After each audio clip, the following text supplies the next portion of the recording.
오늘은 사순절 넷째 주일입니다. 예수님의 십자가 사랑을 묵상하는 사순절 기간이죠. 사순절이란 부활절을 기점으로 주일을 제외한 40일을 예수님의 고난과 부활을 기념하며 경건하게 보내고자 하는 절기입니다.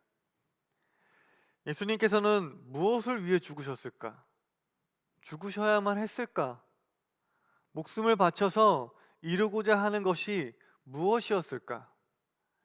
그것을 위해 나는 무엇을 할 수 있을까? 어떤 사람, 어떤 삶을 살아야 할까? 묵상하는 것입니다. 예수님의 삶, 예수님의 고통, 예수님의 희생의 의미와 목적을 되새기는 것입니다. 쉽지 않은 일입니다. 이것들은 정확하게 봐야 하고 이해해야 하는 것입니다. 말씀을 세세히 읽고 단순한 교리에서 벗어나 그것이 나의 고백이 되어야 하는 것입니다. 예수님은 무엇을 위해 죽으셨나요? 이 질문에 수많은 기독교인들은 같은 대답을 할 것입니다. 우리의 죄 때문에요. 나를 살리기 위해서 죽으셨습니다. 라고 대답하겠죠. 정확한 대답이지만 이 대답이 가지고 있는 그 수많은 과정과 의미가 결여된다면 그것은 대답의 모형일 뿐이지 참된 대답이라고 할 수 없습니다. 나를 위해서 죽으셨다. 이 고백은 수많은 기도와 묵상 가운데 내 마음 속에서부터 터져 나오는 고백이어야지 결코 수학 공식처럼 되어서는 안 되는 것입니다. 사순절 기간 예수님의 생과 죽음의 의미가 우리의 마음에 깊이 뿌리내려 예수님을 향한 우리의 고백이 터져 나오기를 간절히 소망합니다. 오늘 말씀은 빌라도에게 신문을 받고 있는 예수님의 모습입니다. 예수님을 죽이려 하는 이들의 모습을 살펴봄으로써 자칫 예수님을 죽이는 자의 입장에 서게 될 수도 있는 우리의 모습을 살펴보고 함께 조심하고자 합니다.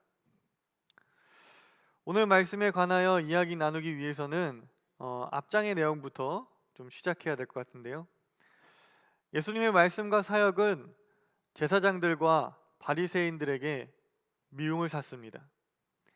예수님의 가르침은 율법과 전통 위에 있는 하나님의 뜻이었습니다.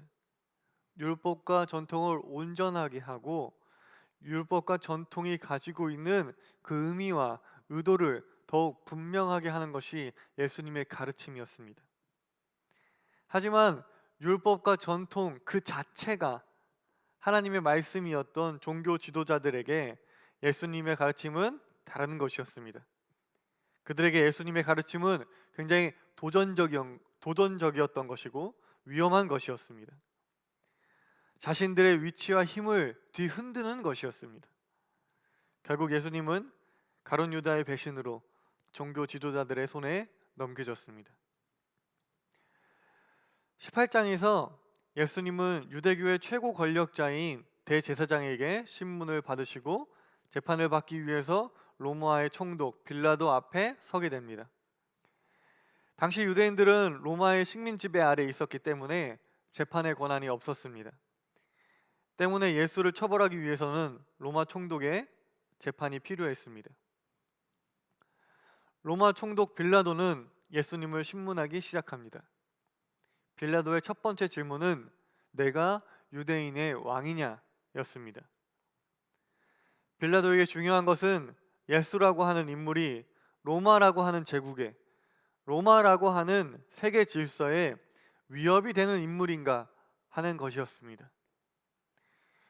유대인의 왕은 오직 유대 땅을 지배하고 있는 로마 황제뿐인데 예수가 황제의 지배를 벗어나 반역을 꿈꾸고 있는 인물인지를 빌라도는 묻고 있는 것입니다.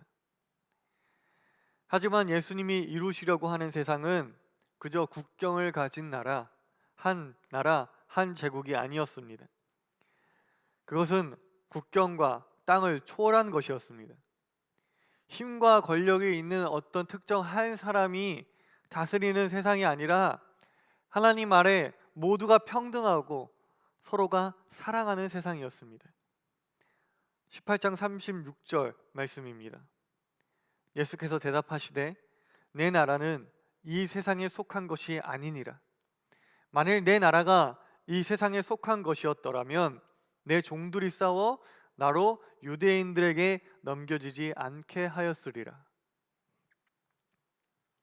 그렇습니다. 예수님의 말씀대로 예수님이 이 땅의 국경과 왕의 권력에 관심이 있는 분이었다면 예수님에게는 군대가 있었을 것입니다. 목숨을 걸고 싸워줄 부하들이 있었을 것입니다.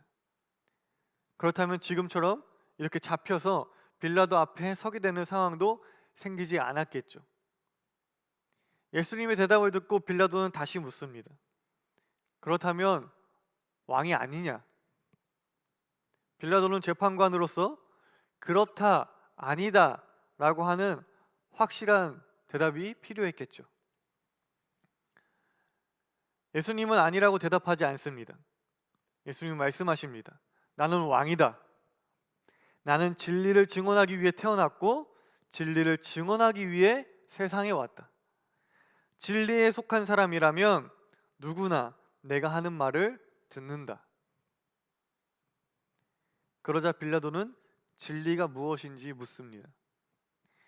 이후에 어떤 대화가 오고 갔는지 성경을 통해서는 알 수가 없습니다. 하지만 이후의 내용을 보면 빌라도는 예수님이 아무런 죄가 없다는 것을 알았습니다. 적어도 예수는 로마의 권력과 질서에 반하는 반역자가 아니라는 것을 알았습니다.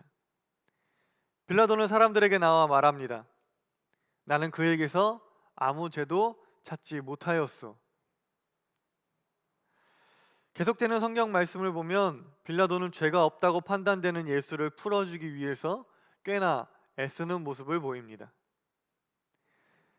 빌라도는 유월절 특사로 죄수 한 명과 예수 이 둘 중 한 명을 풀어주겠다고 제안하기도 합니다. 빌라도가 보기에 죄수와 비교하여 예수는 그 죄가 가볍다고 생각했던 것입니다. 그리고 모두가 그렇게 생각할 것이라고 예상했던 것이죠. 하지만 빌라도의 예상과는 다르게 사람들은 죄수를 풀어주라고 말합니다. 사람들의 판단이 이성적이거나 객관적이지 않다는 것을 우리는 알 수가 있습니다. 오늘 읽은 본문 19장 1절에서 빌라도는 예수를 채찍질합니다.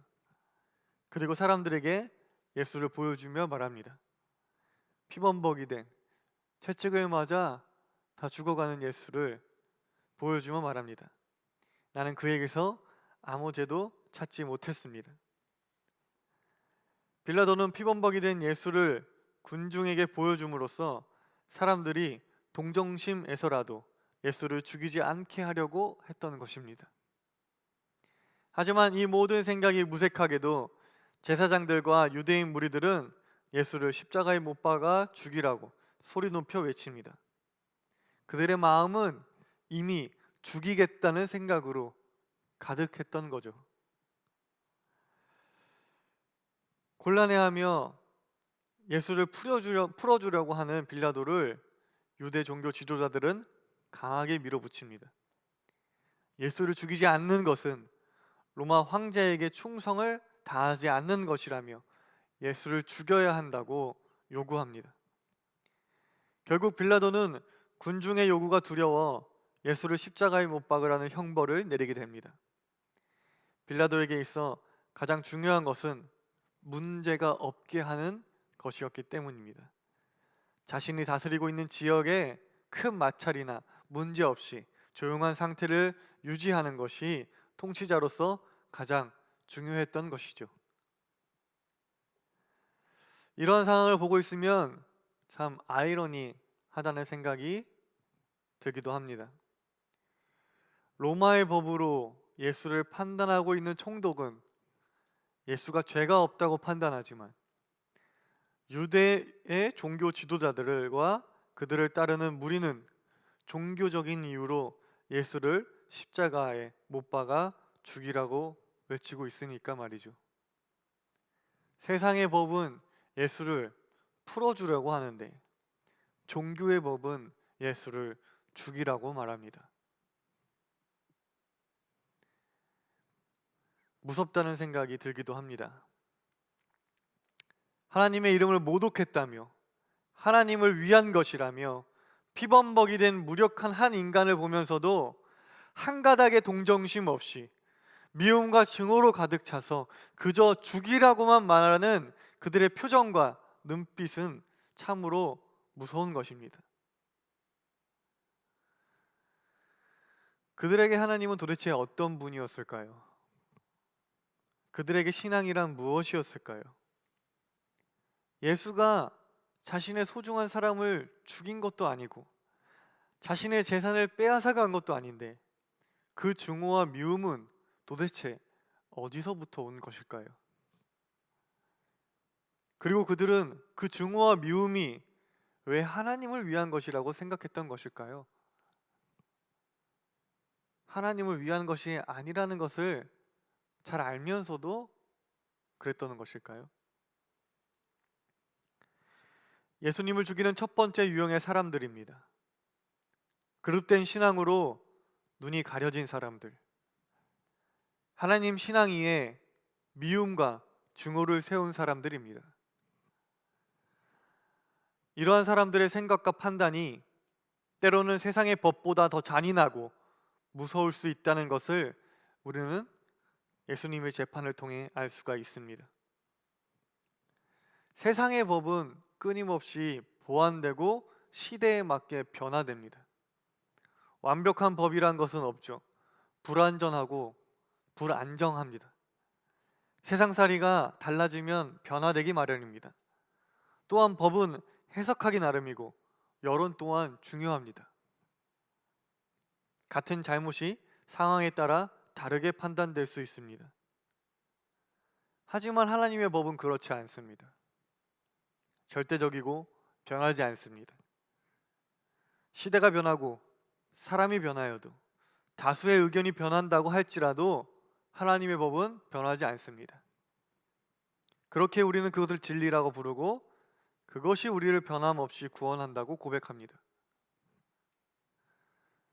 여러분, 만약 그 변하지 않는 진리가 생명을 죽이는 일에 사용된다면 그것은 세상의 어떤 법보다 무서운 것일 것입니다. 빌라도가 어떤 방법으로도 예수를 풀어줄 수 없었던 것처럼 이유 불문하고 예수가 꼭 죽어야 한다고 생각했던 유대 사람들처럼 미움과 증오가 신앙이라는 탈을 쓰고 생명을 죽이려 할 때 그것은 어떤 방법으로도 살릴 수 없는 것이 됩니다. 하지만 여러분, 그것은 진리가 아닙니다. 변하지 않는 하나님의 진리는 생명을 죽이지 않습니다. 하나님의 진리는 생명을 살리는 것입니다. 생명을 살리는 것이 절대 불변의 진리이기에 살리지 못할 생명이 없고 우리는 어떤 방법으로라도 생명을 살려야 하는 것입니다. 예수를 죽이는 사람들의 자리에 우리가 있지 않기를 소망합니다. 누군가를 죽이는 자리에 우리가 있지 않기를 소망합니다. 하나님을 위해서, 신앙을 위해서 미움과 증오의 자리, 누군가를 죽이는 자리에 서는 것은 옳지 않습니다. 하나님을 위해 미움과 증오의 자리에 설 때 그것은 세상의 법과 형벌보다 무서운 것이 됩니다. 그것은 그저 미움과 증오일 뿐 결코 하나님을 위한 것이 될 수 없습니다. 하나님은 그리고 예수님의 가르침은 우리들의 신앙은 우리를 결코 미움과 증오로 누군가를 죽이는 자리로 인도하지 않습니다. 우리는 고백하죠. 예수님은 우리를 살리기 위해 이 땅에 오셨습니다 라고 고백합니다. 하나님 신앙은 그렇게 누군가를 살리는 것에 있습니다. 신앙의 깊고 낮음, 신실함과 불신은 그 모든 것들의 판단 기준은 바로 이것에 있는 것입니다. 미움인가? 사랑인가? 살리는가? 죽이는 것인가? 옳지 않은 것에 분노할 수는 있지만 그 분노는 진리를 사랑하는 마음이지 미움과 증오가 아닙니다. 예수님의 삶을 한번 생각해 보세요. 제자의 배신을 받아들이는 예수님의 태도를 생각해 보세요. 종교 지도자들의 불의함에 대항하는 예수님의 모습, 예수님의 태도를 생각해 보세요. 잡히시던 날 밤 군인들을 향해 칼을 사용하는 베드로에게 칼을 쓰지 말라고 말씀하시는 예수님의 모습을 생각해 보세요. 미움과 증오가 없습니다. 하나님 나라를 향한 간절한 소망과 생명을 살리는 생명사랑의 따뜻함만이 있을 뿐입니다. 예수님을 죽이는 두 번째 유형의 사람을 한번 보겠습니다. 바로 빌라도와 같은 사람들입니다. 문제없는 상태를 유지하려고 하는 사람들, 자신의 위치와 힘을 유지하고 그 자리에, 자기가 있는 자리에 충실하고자 하는 사람들입니다. 빌라도는 예수에게서 죄를 찾지 못했다고 두 번이나 말합니다. 그는 예수를 처벌하지 않기를 바랬습니다. 군중의 요구와 재판관으로서의 양심 사이에서 고민하는 모습을 보이고 있습니다. 하지만 결국 빌라도는 군중의 요구에 못 이겨 예수를 내어주고 십자가에 못 박히게 합니다. 빌라도는 어쩔 수 없었다고 말할 것입니다. 하지만 그렇다고 해서 그가 예수님을 못 받는 것에 동참하지 않았다고 말할 수는 없습니다. 고민했지만, 갈등했지만, 괴로워했지만 그는 자신의 양심과 판단보다도 군중의 요구를 따랐습니다. 옳고 그름의 문제보다도 자신의 위치에 충실했습니다. 하지만 여러분, 예수님을 살리는 일은 때로 많은 이들의 목소리에 반대해야 하는 일일 수도 있습니다.